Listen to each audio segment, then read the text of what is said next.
వైశాఖ మాసం ఈరోజు 11వ రోజు. వైశాఖ పురాణమునందలి 11వ అధ్యాయం రతీదేవి దుఃఖము, దేవతల ఊరడింపు గురించి మనం తెలుసుకుందాం. నారద మహర్షి అంబరీష మహారాజునకు వైశాఖ మాస మహాత్మ్యమును వివరించుచు ఈ విధముగా పలికెను.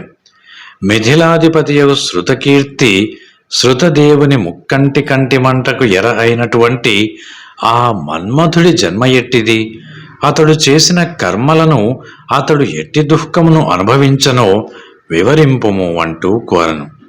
వెంటనే శృతదేవుడు ఈ విధముగా పలికెను. కుమారస్వామి జన్మకథ ఎంతో పవిత్రమైనది.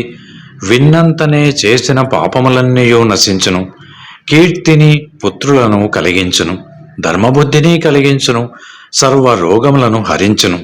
అట్టి మహత్తరమైన కథను నీకు చెప్పుచున్నాను, సావధానముగా వినుము అంటూ పలికెను.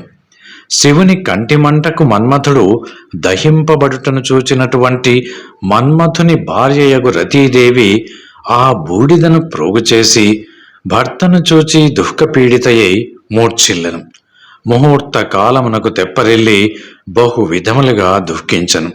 ఆమె దుఃఖము చూచువారికిని కూడా దుఃఖమును కలిగించుచుండెను.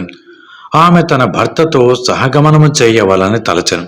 అందులకై తగిన ఏర్పాట్లను చేయుటకు తన భర్తకు మిత్రుడగు వసంతుని తలచెను. వీరపత్నియగు ఆమె కోరిక ప్రకారము చితిని ఏర్పరచుటకై వసంతుడు అచ్చటకు వచ్చెను.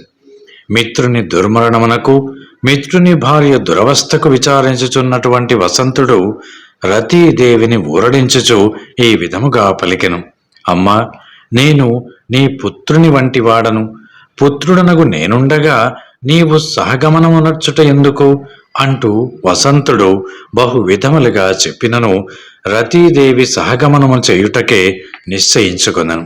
వసంతుడు ఆమె నిశ్చయమును ఇక ఏమాత్రమూ మరలింపలేకపోయెను. ఆమె కోరినట్లు చితిని నదీ తీరమున ఏర్పరచెను.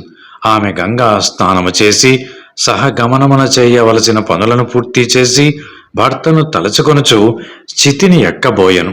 అప్పుడు ఆకాశవాణి, ఓ కళ్యాణి, పతిభక్తిమతి, అగ్ని ప్రవేశము చెయ్యకము. శివుని వలనను శ్రీకృష్ణావతారమునెత్తిన శ్రీ మహావిష్ణువు వలనను నీ భర్తకు 2 జన్మలు కలవు. 2వ జన్మలో శ్రీకృష్ణుని వలన రుక్మిణీదేవికి ప్రద్యుమ్నుడిగా జన్మించును. నీవు బ్రహ్మశాపమున శంబరాసురుని ఇంట ఉందువు. అప్పుడు నీ భర్తయగు ప్రద్యుమ్నుడితో కలిసి శంబరాసురుని ఇంట ఉండగలడు. ఆ విధముగా నీకు భర్తృ సమాగమము కలదు. అందువలన అగ్ని ప్రవేశమును మానము అంటూ పలికిరి. ఆకాశవాణి మాటలను పాటించి రతీదేవి అగ్ని ప్రవేశమును మానివేశెను. ఆ తరువాత బృహస్పతి, ఇంద్రుడు మున్నగు దేవతలందరూ అచ్చటకు వచ్చిరి. తన ప్రయోజనమునకై శరీరమును కోల్పోయిన మన్మథుని భార్యయగు రతీదేవిని బహు విధములుగా ఊరడించిరి. ఆమెకు అనేక వరములను కూడా ఇచ్చిరి. శివుని కంటి మంటలో దహింపబడి శరీరము లేనివాడై అనుంగడను పేరును మన్మథుడు పొందును. నీకు మాత్రము యథాపూర్వకముగా కనిపించునంటూ ఆమెకు వారు వరములనిచ్చి ఊరడించి పెక్కు ధర్మములను ఉపదేశించి ఈ విధముగా పలికిరి. ఓ కళ్యాణి, పూర్వజన్మలో ఇతడు సుందరుడు అన్న మహారాజు. అప్పుడను నీవే ఇతని భార్యవు.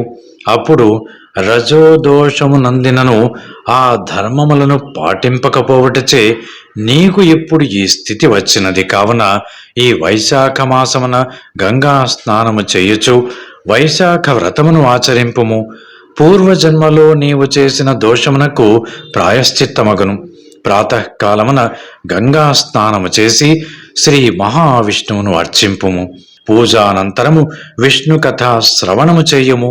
నీవు ఈ విధముగా చేసినచో నీ భర్త నీకు తిరిగి లభించును అని రతీదేవికి అశూన్యశయన వ్రతమును ఆచరించు విధమును చెప్పి దేవతలు అచ్చటి నుంచి వెళ్ళిపోయిరి.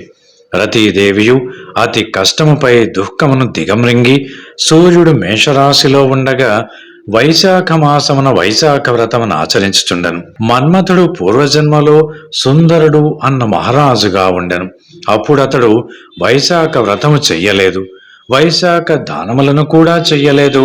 అందుచే అతడు శ్రీ మహావిష్ణువి కుమారుడైనను శివుని కోపాగ్నిచే శరీరమును పోగొట్టుకొనను.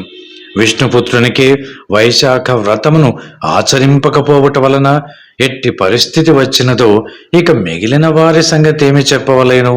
కావున ఇహలోక సుఖములను ఆశించువారు ప్రతి ఒక్కరూ తప్పకుండా ఈ వైశాఖ వ్రతమును ఆచరింపవలేను అంటూ పలికెను.